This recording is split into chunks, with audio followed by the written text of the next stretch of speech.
Speaking of the Nexus Collective, Park continued, we've detected infiltration attempts on 3 separate occasions. Their cybernetic agents have tried to access Luna Base, the Mars research facility, and yesterday they attempted to penetrate Terra Station's networks. Results? Sarah asked. Complete failure on all attempts. Dr. Webb's security protocols have proven impenetrable so far. We captured 2 physical infiltrators and traced the cyber attack back to a collective listening post in the Rigel system. The attempted thefts didn't surprise Sarah. In the months following the Korathi engagement, every major power had tried to obtain Thunderstrike technology through diplomacy, espionage, or outright theft. The failure of these efforts had only increased humanity's standing in galactic politics. Not only had humans developed a revolutionary weapon, but they had also proven capable of protecting their secrets from the galaxy's most sophisticated intelligence services. Admiral, came a voice from the communications station. Incoming priority transmission from Earth. It's President Morrison. Sarah straightened her uniform and activated the secure channel. President Elena Morrison appeared on the main screen, her expression serious but pleased. Behind her, the familiar Earth government complex served as a reminder of how far humanity had come in such a short time. Admiral Chen, congratulations on another successful deterrent patrol. The Korathi Empire has formally requested a non-aggression pact, and their ambassador seemed genuinely nervous during the negotiations. Thank you, Madam President. Our show of force in the Kepler system appears to have convinced them that raiding human colonies would be inadvisable. Morrison nodded. Which brings me to the reason for this call. We've received a formal invitation to join something called the Kinetic Defense Pact. 3 smaller species, the Trilaxians, the Aquatic Builders, and the Crystalline Communes, want to form a mutual defense alliance with us as the primary military power. Sarah considered the implications. The 3 species mentioned were peaceful civilizations that had often been bullied by larger empires. Their technology was adequate for self-defense, but they lacked the military strength to deter aggressive neighbors. An alliance with humanity would provide them protection while giving Earth valuable allies and strategic positions throughout the galaxy. What are the terms? She asked. We provide military protection in exchange for exclusive access to their technological specialties and preferred trading status. The Trilaxians offer their biotechnology, the Aquatic Builders have mastered underwater and liquid environment engineering, and the Crystalline Communes have developed advanced computational systems. Sarah smiled. The proposal represented exactly the kind of strategic thinking that would solidify humanity's position as a galactic power. Rather than trying to dominate through fear alone, Earth could build a network of allies who would benefit from human protection while contributing their own expertise to the partnership. I recommend accepting, Madam President, but I suggest we also make it clear that membership in the Kinetic Defense Pact requires a commitment to mutual defense. Any attack on one member will be considered an attack on all. Morrison's expression showed approval. My thoughts exactly. I'll inform the ambassadors that Earth accepts their proposal. Admiral, I'm also authorizing you to begin Phase 2 of the Thunderstrike expansion program. Sarah felt a surge of anticipation. Phase 2 involved the construction of 5 more deep space installations similar to Terra Station, each equipped with long-range railgun systems and manufacturing facilities. The network would allow humanity to project power across multiple star systems simultaneously while maintaining the industrial capacity to support extended military operations. After the transmission ended, Sarah walked to the observation deck where she could see human ships conducting training exercises in the distance. The vessels moved with the confident precision that came from knowing they possessed overwhelming technological advantages. Each ship represented a revolution in space warfare, proof that human ingenuity could triumph over alien assumptions about technological superiority. Dr. Webb joined her at the viewport, carrying a datapad with his latest research summaries. Admiral, I've been thinking about our next technological priorities. The aliens are eventually going to develop countermeasures for kinetic weapons. We need to stay ahead of their defensive innovations. What do you have in mind? Sarah asked. Sarah activated her speaking privilege and stood. The chamber quieted, curious to hear what the humans would say this time. Honored delegates, we may not have your advanced technologies, but we have something else. We have adaptability, creativity, and the refusal to accept limitations. Inspiring words, Commander Vextar interjected. But words don't win battles or power starships. Your species clings to technologies that our civilizations abandoned millennia ago. How can you contribute to a federation that has moved beyond such primitive approaches? Sarah had prepared for this question, but the casual contempt in the alien commander's voice made her response more pointed than diplomatic. Perhaps what you call primitive, we call efficient. Our chemical rockets have carried us to every planet in our system. Our kinetic weapons have never failed to stop an aggressor. Sometimes the old ways work precisely because they're simple and reliable. The chamber erupted in something that sounded like alien laughter.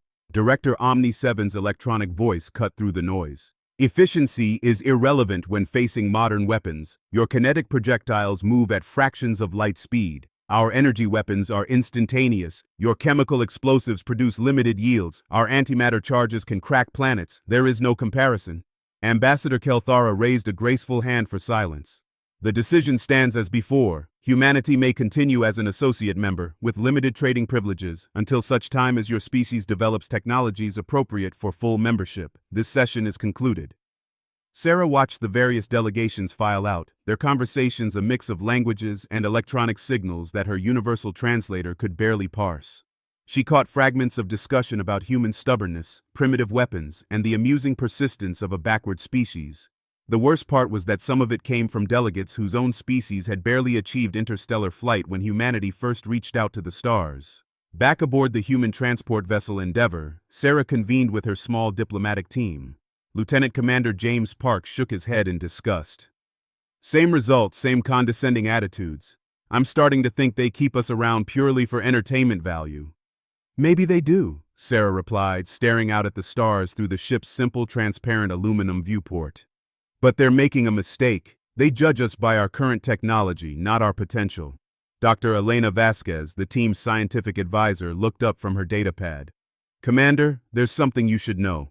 I've been monitoring communications from Luna Base. Dr. Webb's project has achieved a breakthrough. Sarah felt a spark of interest. Dr. Marcus Webb had been working on what the military brass called Project Thunderstrike for the past 2 years. The project was so classified that even she only knew general details, something about advanced kinetic weapons research.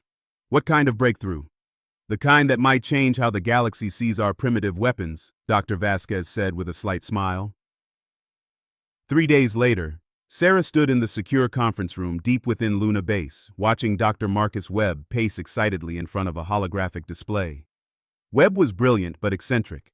The kind of scientist who got so absorbed in his work that he forgot to eat or sleep. His wild gray hair and coffee-stained lab coat made him look more like a stereotypical mad scientist than one of humanity's top weapons researchers. Commander, what I'm about to show you will revolutionize warfare, Webb began, his eyes bright with the fervor of discovery. We've finally solved the power generation and magnetic field problems that have plagued railgun development for decades. Sarah knew the basics of railgun technology. Electromagnetic rails accelerated projectiles to incredible velocities using magnetic fields instead of chemical explosives. The concept was old, dating back to early human experiments with electromagnetic launchers, but the power requirements and engineering challenges had always made them impractical for large-scale deployment. Show me, Sarah said simply. Webb activated the holographic display, revealing detailed schematics of what looked like a massive linear accelerator built into Luna Base's structure. We've constructed a prototype that uses the moon's own rotation and orbit to help generate the magnetic field strength we need. The power comes from a fusion reactor array that we've buried in the lunar core. But here's the brilliant part. The projectiles. The display zoomed in on sleek metallic rods about the size of telephone poles. Depleted uranium cores wrapped in a smart metal shell that adjusts the projectile's aerodynamics during flight. But the real innovation is the velocity we can achieve. Which is? Sarah asked, though she suspected the answer would be impressive. 0.75 the speed of light, Webb said, unable to contain his excitement. At that velocity, even a small projectile carries enough kinetic energy to vaporize a battleship. The impact releases energy equivalent to a nuclear weapon, but with no radiation signature and no way to defend against it. By the time sensors detect the projectile, it has already hit its target. Sarah stared at the specifications, her mind racing through the implications. The aliens dismissed human kinetic weapons because they assumed humans were limited to gunpowder and conventional railgun velocities. They had never imagined that humans might find a way to accelerate projectiles to relativistic speeds. Have you tested it? She asked. Webb's grin widened. Yesterday, we fired a test shot at a decommissioned cruiser we placed in high lunar orbit. The ship was there 1 second, gone the next. Not destroyed, simply ceased to exist. The energy release turned the entire vessel into plasma. Sarah felt a cold smile spreading across her face. The galaxy's great powers had spent centuries developing increasingly exotic technologies, each trying to outdo the others with more complex and sophisticated weapons systems. Meanwhile, humans had taken their supposedly primitive approach and refined it to perfection. "How many shots can the system fire?" she asked.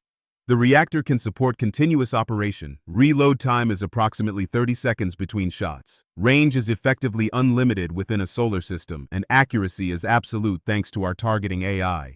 And how many people know about this? Currently, fewer than 50 individuals across all of Earth's governments and military commands. The project has been compartmentalized since inception." Sarah nodded. The timing couldn't be better. Intelligence reports had been trickling in about increased Korathi military activity near Earth's outer colonies. Commander Vextar's species had a reputation for testing the defenses of supposedly weak civilizations.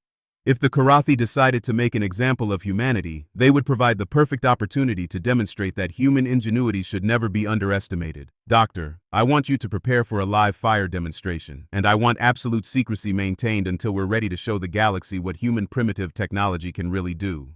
2 weeks later, the opportunity presented itself exactly as Sarah had predicted. Long-range sensors detected a Korathi fleet approaching the outer edges of human space. The formation was led by the dreadnought Void Render, one of the most feared warships in the Korathi Empire's arsenal. Intelligence suggested the fleet was conducting what the Korathi called a strength assessment, probing human defenses to determine if Earth's colonies were worth raiding. Sarah stood in the Luna Base Command Center, watching the tactical display as the Korathi ships moved steadily toward Earth's mining operations in the asteroid belt. The aliens had no idea they were about to become participants in the most important weapons test in human history. "Incoming transmission from the Korathi fleet," reported Lieutenant Torres from the communications station. "Put it through," Sarah ordered. The main screen flickered to life, revealing Commander Vextar's scarred reptilian features. Behind him, the bridge of the Void Render bustled with activity as Korathi warriors prepared for what they assumed would be an easy victory. "Human Commander," Vextar began, his voice carrying the usual condescending tone. "Your ships are ordered to withdraw from this system. The Korathi Empire has claimed salvage rights to all materials in this region." Sarah kept her expression neutral. "Commander Vextar, these are sovereign human mining operations protected under Federation trade law. You have no authority here." Vexitar's laugh was like the sound of grinding metal. "Federation law protects members, not primitives playing with chemical rockets. You have 1 standard hour to comply, or we will remove your vessels by force." The transmission ended, leaving the command center in tense silence. Sarah looked around at her staff, seeing determination mixed with apprehension on their faces. They all knew that conventional human weapons would be no match for a Korathi dreadnought, but they also knew that conventional was exactly what the aliens would never expect humans to abandon. "Dr. Webb, is Thunderstrike ready for firing?" Sarah asked. The scientist looked up from his control console, his face grave with the weight of the moment. "All systems are green, Commander. We have a clear firing solution on the Void Render. At current range, impact will occur 0.3 seconds after firing." Sarah took a deep breath, knowing that the next few minutes would either establish humanity as a force to be respected in the galaxy or reveal their secret weapon as just another failure. But she had seen the test results, had watched a starship simply vanish under the incredible force of a relativistic projectile. "Target the Void Render," she ordered. "Prepare to fire on my command." The command center fell silent except for the hum of machinery and the soft beeping of monitoring systems. On the tactical display, the Korathi fleet continued its approach, confident in their technological superiority and unaware that they were about to witness the evolution of human warfare. Outside Luna Base's reinforced viewports, the stars watched silently as humanity prepared to announce its arrival on the galactic stage with a thunderclap that would echo across the cosmos. When physics became poetry, the Korathi dreadnought Void Render cut through space like a predator stalking its prey. Commander Vextar stood on the bridge of his flagship, his reptilian eyes fixed on the tactical display showing the pathetic human mining vessels scattered throughout the asteroid belt. Behind him, his crew worked with the efficient brutality that had made the Korathi Empire feared across 3 star systems. The Void Render was a monument to Korathi military engineering, stretching nearly 2 kilometers from bow to stern. Its hull bristled with plasma cannon arrays and antimatter torpedo launchers. Energy shields capable of deflecting asteroid impacts shimmered around its surface. To the Korathi, it represented the pinnacle of civilized warfare, a far cry from the crude kinetic weapons that primitive species like humanity still employed. Status report, Vextar commanded, his forked tongue tasting the air with anticipation. 15 human vessels detected, Commander, reported his tactical officer. Mix of mining barges and escort frigates. Their weapons appear to be standard chemical projectile systems with some basic energy weapons. No significant threat detected. Vextar's scaled lips pulled back in what his species considered a smile. This would be easier than he had anticipated. The humans had been granted associate membership in the Galactic Trade Federation purely out of sympathy, a charity case that more advanced species tolerated rather than respected. Their refusal to abandon their primitive technology made them a laughingstock among serious military powers. Open a channel to the human fleet, Vextar ordered. On Luna Base, Commander Sarah Chen watched the Korathi formation advance with calculated patience. The enemy fleet consisted of 12 vessels, including the massive dreadnought that dominated the center of their formation. Intelligence files described the Void Render as one of the most powerful warships in known space, armed with weapons that could crack moons and shields that had never been penetrated by conventional forces. Dr. Webb stood beside her at the firing control station, his fingers dancing across holographic interfaces as he made final adjustments to the Thunderstrike system. Deep beneath Luna's surface, the massive railgun had charged to full power, its magnetic field generators drawing energy from fusion reactors buried in the moon's core. The targeting AI had locked onto the Void Render's center mass, calculating trajectory, gravitational influences, and the minute movements of both celestial bodies. Incoming transmission, reported Lieutenant Torres. Sarah nodded. Put it through. Commander Vextar's image filled the main screen, his scarred features twisted with predatory confidence. Behind him, the bridge of the Void Render hummed with activity as Korathi warriors prepared for what they assumed would be a massacre disguised as a military action. Human Commander, Vextar began, his voice carrying the casual arrogance of someone who had never faced a real challenge. I am disappointed by your species' stubbornness. Did you truly believe your chemical rockets and metal projectiles could challenge Korathi military might? Sarah kept her expression neutral, though inside she felt a cold satisfaction. The aliens' complete dismissal of human capabilities would make their shock all the more devastating. Commander Vextar, I'm giving you one final warning. Withdraw from human space or face the consequences. The Korathi commander's laughter sounded like breaking glass. Consequences? From the species that still fights with gunpowder and steel? Your weapons cannot even penetrate our navigational shields, let alone our main defensive systems. You might be surprised, Sarah replied quietly. Vextar's eyes narrowed slightly, but his confidence remained unshaken. You have 30 minutes to begin evacuation procedures. After that, we will demonstrate why the galaxy respects those who embrace advanced technology rather than clinging to primitive methods. The transmission ended, leaving the Luna Base Command Center in tense silence. Sarah looked around at her staff, seeing the mixture of determination and nervousness on their faces. They were about to make history, but history had a way of being written in blood and thunder. Dr. Webb, final systems check, Sarah ordered. The scientist's hands moved across his controls with practiced precision. All systems optimal, Commander. Fusion reactors at maximum output. Magnetic field generators showing perfect alignment. Projectile loaded and ready. Targeting solution locked on the Void Render's primary hull section. Sarah took a deep breath, thinking about all the times humanity had been dismissed, all the condescending speeches about primitive technology and backward thinking. The galaxy was about to learn that humans had a talent for taking simple concepts and pushing them far beyond what anyone thought possible. All stations, prepare for firing sequence, she announced.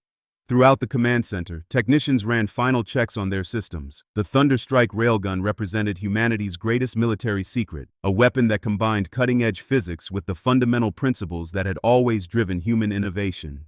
While other species had developed increasingly exotic and complex technologies, humans had taken the basic concept of magnetic acceleration and refined it to perfection. On the tactical display, the Korathi fleet continued its steady advance toward the human mining vessels.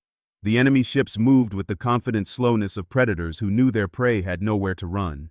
Their energy shields glowed softly around their hulls, designed to deflect the plasma weapons and particle beams favored by most galactic civilizations. Korathi fleet has entered optimal firing range, reported the tactical officer. Sarah nodded, her hand hovering over the firing authorization control. The moment had arrived to answer decades of alien condescension with a demonstration of human ingenuity that would echo across the galaxy. Dr. Webb, you may fire when ready. The scientist's finger moved to the final firing control, his voice steady despite the magnitude of the moment. Thunderstrike firing in 3, 2, 1. Firing. The Luna base shuddered almost imperceptibly as massive magnetic fields discharged their energy in a precisely controlled sequence. Deep within the moon's structure, the Railgun's electromagnetic coils engaged in perfect synchronization, accelerating a depleted uranium projectile from 0 to 3/4 the speed of light in less than a second. The projectile itself was a marvel of human engineering, a dense metal rod wrapped in smart materials that would adjust its aerodynamics during flight. At relativistic speeds, it carried kinetic energy equivalent to a small nuclear weapon, but without any of the exotic technologies that other species required for similar destructive power. In the command center, the tactical display showed the projectile's path as a thin line stretching from Luna to the Korathi fleet. The travel time at such incredible velocity was measured in fractions of a second, far too fast for enemy sensors to detect and track. Aboard the Void Render, Commander Vextar was reviewing target priorities when his sensor officer suddenly stiffened. "Commander, I'm detecting an energy discharge from the human moon base, but..." The officer never finished his sentence. The Thunderstrike projectile struck the Void Render amidships at 0.75 the speed of light. The kinetic energy release was instantaneous and absolute. The Dreadnought's energy shields, designed to deflect plasma and particle weapons, offered no resistance whatsoever to a solid projectile moving at relativistic velocity. The ship's advanced armor, capable of withstanding direct antimatter explosions, might as well have been made of paper. The impact converted the projectile's kinetic energy into thermal energy so intense that it created a brief star where the Void Render had been. The Dreadnought didn't explode in the conventional sense. It simply ceased to exist, its matter converted to plasma and radiation in an eye blink of devastating physics. The shockwave from the energy release buffeted the surrounding Korathi vessels, their sensors overloading from the sudden burst of electromagnetic radiation. Emergency alerts screamed across multiple frequencies as the surviving ships struggled to understand what had just happened to their flagship. On Luna Base, the command center erupted in cheers.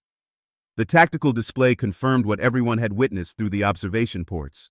The Void Render had been completely destroyed, leaving only an expanding cloud of superheated gas where the most feared warship in the Korathi fleet had been moments before. Sarah allowed herself a thin smile. "Dr. Webb, I believe your test was successful." The scientist was staring at his instruments in amazement. "Commander, the energy release was even greater than our models predicted. The projectile's impact converted approximately 97% of its kinetic energy to thermal energy. At that efficiency rate, we could destroy any known warship with a single shot." "Signal the mining fleet to withdraw to safe distance," Sarah ordered, "and open a channel to the remaining Korathi vessels." The communication came through as static-filled chaos. Multiple Korathi voices could be heard shouting in their native language, their universal translators struggling to convert expressions of shock and terror. Finally, a single voice emerged from the confusion. "Human fleet, this is Sub-Commander Krath of the destroyer Swift Talon. What weapon did you use? Our sensors detected no missile launch, no energy buildup. The Void Render simply vanished." Sarah's voice was calm and professional as she replied. "Sub-Commander Krath, you have witnessed a demonstration of human kinetic weapons technology. I suggest you reconsider your assessment of what constitutes primitive warfare." "Impossible," came the reply. "Kinetic weapons cannot achieve such destructive yield. Your projectiles lack the velocity to—" "Your flagship would disagree," Sarah interrupted, "if any part of it still existed." The silence that followed stretched for nearly a minute. When Sub-Commander Krath spoke again, his voice carried none of the arrogance that had characterized Korathi communications up to that point. "Human Commander, the Korathi Empire wishes to open diplomatic discussions regarding territorial boundaries." "Wise decision," Sarah replied. "You have 30 minutes to withdraw from human space. Any vessel remaining after that time will be considered hostile and dealt with accordingly." The response was immediate. "Understood. Korathi fleet withdrawing immediately." Sarah watched the tactical display as the surviving Korathi vessels began rapid acceleration away from the asteroid belt. Their formation, so confident and predatory just minutes before, now scattered like frightened animals fleeing from a suddenly revealed apex predator. Dr. Webb was already running diagnostics on the Thunderstrike system. "All systems nominal, Commander. We could fire again in approximately 28 seconds if needed." I don't think that will be necessary, Sarah said, watching the Korathi ships flee toward the edge of the solar system. But I suspect word of this engagement will spread quickly through galactic communication networks. She was right. Within hours, every major news service in the Galactic Trade Federation was broadcasting footage of the engagement. The destruction of the Void Render became the most analyzed military action in recent galactic history, with military experts from dozens of species trying to understand how a supposedly primitive kinetic weapon had achieved such devastating results. The footage showed the Korathi dreadnought simply vanishing in a burst of light, with no visible projectile, no missile trail, and no energy beam. To observers who understood only conventional galactic warfare, it appeared as if the humans had somehow made one of the galaxy's most powerful warships cease to exist through sheer force of will. Ambassador Kelthara of the Zephyrian Empire was among the first to request emergency diplomatic contact with Earth. Her usually serene demeanor showed cracks of genuine concern as she addressed Sarah through a priority communication channel. Commander Chen, the Zephyrian Empire wishes to express its surprise at recent developments. We had not realized that human kinetic weapons had achieved such advanced capabilities. Sarah's response was diplomatically neutral, but carried an undertone of satisfaction. Ambassador, humanity has always been resourceful. We simply applied our engineering principles to achieve the results that our situation required. Indeed, Kelthara replied carefully. The Empire wonders if humanity might be interested in discussing expanded trade relationships and possibly defense cooperation agreements. The transformation was remarkable. Species that had dismissed humanity as primitive backwater dwellers were suddenly very interested in understanding human military capabilities. The Nexus Collective requested technical briefings. The Trilaxian Republic offered preferential trading status. Even the notoriously isolationist Void Swimmers sent diplomatic inquiries. But perhaps the most significant response came from an unexpected source. Director Omni-7 of the Nexus Collective, the same AI entity that had mocked human chemical rockets and kinetic weapons at the Centauri summit, transmitted a formal communication that would have been unthinkable just days before. Commander Chen, the Nexus Collective acknowledges that our previous assessments of human technological capabilities were incomplete. We request permission to open formal defense technology discussions with Earth's government. Sarah savored the moment before responding. Director Omni-7, humanity appreciates the Collective's newfound interest in our primitive technology. We'll consider your request along with the others we've received. The galaxy had learned a fundamental lesson about humanity that day. Innovation didn't always require exotic materials or impossibly complex theories. Sometimes it just required taking a simple concept and pushing it far beyond what anyone thought possible. The humans had done exactly that, and in doing so, had announced their arrival as a force to be respected rather than dismissed. As Sarah stood in the Luna Base Command Center, watching communication requests flood in from across the galaxy, she reflected on how quickly respect could be earned when backed by the right demonstration of capability. The aliens had laughed at human railguns right up until the moment one of them rewrote the balance of power in known space. Respect through strength. 6 months after the destruction of the Void Render, Admiral Sarah Chen stood in the newly constructed command center of Terra Station, humanity's first deep space military installation. The promotion had come with Earth's transformation from a dismissed associate member to one of the most feared military powers in the Galactic Trade Federation. Through the station's advanced viewports, she could see the sleek forms of human warships patrolling the outer system, each one equipped with the latest generation of Thunderstrike railgun technology. The galaxy had changed dramatically since that moment when a single projectile had vaporized the Korathi Empire's most powerful dreadnought. What had begun as a demonstration of human capability had evolved into a complete reshuffling of galactic power structures. Species that had ruled through technological superiority for millennia suddenly found themselves looking over their shoulders at the upstart humans who had mastered the art of making simple physics absolutely lethal. Dr. Marcus Webb approached her workstation, his appearance much improved from the coffee-stained scientist who had first demonstrated Project Thunderstrike. Success had brought him resources, recognition, and a team of the brightest minds from across human space. His latest report would determine the next phase of humanity's expansion into galactic politics. Admiral, the shipboard railgun installations are exceeding all performance expectations, Webb reported, his excitement barely contained. We've successfully miniaturized the technology enough to mount on cruiser-class vessels while maintaining 70% of the original system's destructive power. Sarah nodded, studying the technical specifications on her display. The breakthrough had been crucial to humanity's strategic planning. Luna Base's fixed installation was impressive but limited in scope. Mobile platforms would allow human forces to project power anywhere in known space, a capability that had every major empire reconsidering their relationships with Earth. What about the power generation challenges? She asked. Solved through a combination of antimatter reactors and improved magnetic field focusing, Webb explained. We can achieve sustained firing rates of one shot every 45 seconds, with enough reactor fuel to maintain operations for 6 months of continuous combat. The implications were staggering. A single human cruiser armed with these weapons could theoretically engage and destroy entire enemy fleets. The mathematics of space warfare had been fundamentally altered by humanity's refusal to abandon kinetic weapons in favor of more exotic technologies. Any word from our intelligence networks about alien counter-research? Sarah inquired.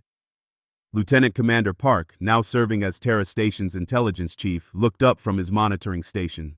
Multiple species are attempting to reverse engineer our technology based on sensor data from the Void Render engagement. The Nexus Collective has made the most progress, but they're still decades away from achieving relativistic velocities. The Zephyrians have given up entirely and are focusing on defensive countermeasures. Sarah allowed herself a moment of satisfaction. The aliens' biggest disadvantage was their inability to think like humans. They approached the Railgun problem with the same mindset that had created their energy-based weapons, assuming that more exotic materials and complex field manipulations were required. They couldn't comprehend that humanity's breakthrough had come through engineering excellence rather than revolutionary physics. They called us primitive, obsessed with outdated metals and kinetic weapons. While they bathed in plasma and energy fields, they mocked us, at summits, in broadcasts, in council halls. But in the vacuum of space, physics doesn't care about arrogance. And when the Korathi fleet came to burn our colonies, we answered with thunder. One shot, one weapon, one moment that shattered everything they believed about humanity. This is the story of the day the galaxy stopped laughing and started fearing the builders of thunder. They called us primitive. Commander Sarah Chen stood at the observation deck of the Centauri summit station, watching the sleek alien vessels drift past like metallic whales in the cosmic ocean. Each ship represented a different species in the Galactic Trade Federation, their hulls gleaming with technologies that made human spacecraft look like crude metal boxes held together with hope and determination. The irony wasn't lost on her that humanity's delegation had arrived in what the aliens called a chemical propulsion museum piece. The summit station itself was a marvel of Zephyrian engineering, a crystalline structure that seemed to bend light around its edges. Inside its vast chambers, representatives from dozens of species conducted the business that kept trade flowing across the galaxy. For 3 years now, humanity had been seeking full membership in the Federation, and for 3 years, they had been politely but firmly rejected. Sarah adjusted her dress uniform and checked her reflection in the polished wall. At 42, she was young for a fleet commander, but the accelerated promotions came with humanity's desperate need for experienced officers. Her dark hair was pulled back in regulation style, and her brown eyes held the tired determination of someone who had fought too many uphill battles. Today would be another one. The conference chamber buzzed with translated conversations as delegates took their places around the circular amphitheater. Sarah found her assigned seat in what could only be described as the cheap seats, several tiers up from the main floor where the established powers held court. The seating arrangement itself was a statement about humanity's place in the galactic hierarchy. Ambassador Kelthara of the Zephyrian Empire glided to the central podium, her ethereal form shimmering between solid and energy states. When she spoke, her voice carried the musical quality that made all Zephyrian speech sound like poetry. Honored delegates, we gather today to address the renewed petition from the species known as humans for full membership in our Federation. A ripple of what Sarah could only interpret as amusement passed through the chamber. Director Omni-7, the cybernetic representative of the Nexus Collective, emitted the electronic equivalent of a chuckle. The persistent primitives return with their chemical rockets and kinetic weapons. How refreshingly anachronistic. Sarah's jaw tightened. The human delegation had heard variations of this dismissal countless times. Humanity's technology was seen as laughably outdated by galactic standards. While other species manipulated gravity, bent space-time, and wielded exotic energy weapons, humans still relied on controlled explosions to reach orbit and fired metal projectiles at their enemies. Commander Vextar of the Korathi Empire rose from his seat, his reptilian features twisted into what passed for a smile among his species. The Korathi were known throughout the galaxy as aggressive traders and occasional pirates, but they held full Federation membership due to their advanced plasma weapons technology. "Perhaps we should ask our human friends to demonstrate their military capabilities," he hissed. "I'm sure we could all use a good laugh." The chamber filled with various alien expressions of mirth. Sarah felt heat rise in her cheeks, but she maintained her composure. This was exactly what they had expected, but it still stung to be dismissed so casually by beings who had never bothered to truly understand human potential. "The Federation has specific technological requirements for membership," Ambassador Kelthara continued smoothly. "Species must demonstrate mastery of either gravitational manipulation, exotic energy weapons, or dimensional folding capabilities. Humanity possesses none of these technologies. Several possibilities: guided projectiles that can adjust course during flight, multi-stage rounds that separate into multiple warheads, exotic matter projectiles that phase through conventional shields. The key is maintaining our advantage through continuous innovation rather than resting on our current success." Sarah nodded approvingly. Webb's forward thinking had been crucial to humanity's rise in galactic politics. While other species assumed that technological development followed predictable patterns, humans had repeatedly demonstrated their ability to find unexpected solutions to seemingly impossible problems. "Admiral," came a call from the communications station. "Incoming transmission from Ambassador Kelthara of the Zephyrian Empire. She's requesting immediate diplomatic contact." Sarah returned to the command center, curious about what the Zephyrians wanted now. Their empire had been one of the first to recognize humanity's new status, offering trade agreements and defensive cooperation almost immediately after the Void Render's destruction. However, their recent communications had carried undertones of concern about humanity's rapid military expansion. Ambassador Kelthara's ethereal form materialized on the main screen, her usual grace somewhat diminished by obvious anxiety. "Admiral Chen, the Zephyrian Empire requests an urgent diplomatic meeting. Recent developments have created complications that require immediate discussion." "What kind of complications, Ambassador?" Sarah asked. "The hegemony has awakened," Kelthara replied, her voice carrying a fear that Sarah had never heard from the normally composed diplomat. Sarah felt a chill. Intelligence briefings had mentioned the hegemony in passing, an ancient alliance of species that had supposedly withdrawn from galactic politics centuries ago after establishing the current territorial boundaries.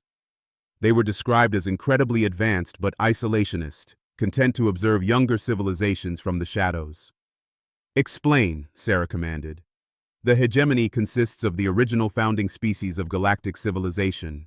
They created the technologies that most current empires rely upon, but they withdrew from active governance when they determined that younger species could manage routine affairs without their intervention. However, they maintained the right to resume control if galactic stability was threatened." Sarah's mind raced through the implications. "And they consider humanity's actions a threat to stability?" "They consider the introduction of relativistic kinetic weapons to be a fundamental disruption of the established order," Kelthara confirmed. "Species that have ruled for millennia through technological superiority are suddenly vulnerable to what they perceive as primitive projectile weapons. The hegemony has been contacted by multiple empires requesting intervention."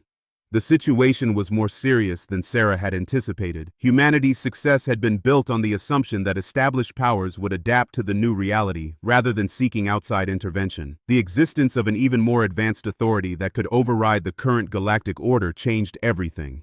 "What does the hegemony want?" she asked. "A demonstration that humanity can be trusted with the power they have developed.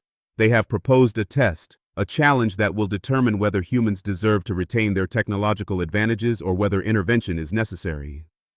Sarah's jaw tightened. After months of earning respect through strength, humanity was being asked to prove itself yet again. However, the alternative was clearly unacceptable. If the hegemony decided to intervene directly, even humanity's railgun technology might prove insufficient. "What kind of test?" she asked.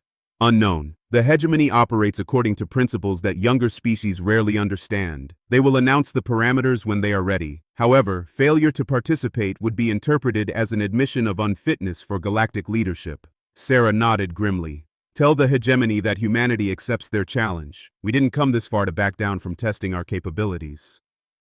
After Kelthara's transmission ended, Sarah gathered her senior staff for an emergency planning session. The revelation about the hegemony had introduced variables that no one had anticipated, but it also represented an opportunity. If humanity could impress beings advanced enough to create galactic civilization, their position would become unassailable. Dr. Webb, what's the status of our most advanced weapons research? She asked. We have several experimental systems in development. The phase cannon project shows promise. It fires projectiles that exist partially outside normal spacetime, making them impossible to intercept. The gravity lens array could focus gravitational forces to create localized space distortions, and Project Overkill involves chaining multiple railgun systems to achieve velocities approaching light speed.